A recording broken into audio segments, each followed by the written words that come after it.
Никогда не поднимай котика за шкирку.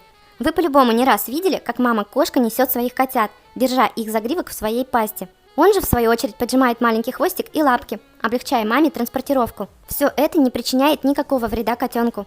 Но вы не мама-кошка, и в случае со взрослым котом такое не работает. Так как с возрастом кожа кошек, как и наша с вами, теряет свою эластичность и становится грубой.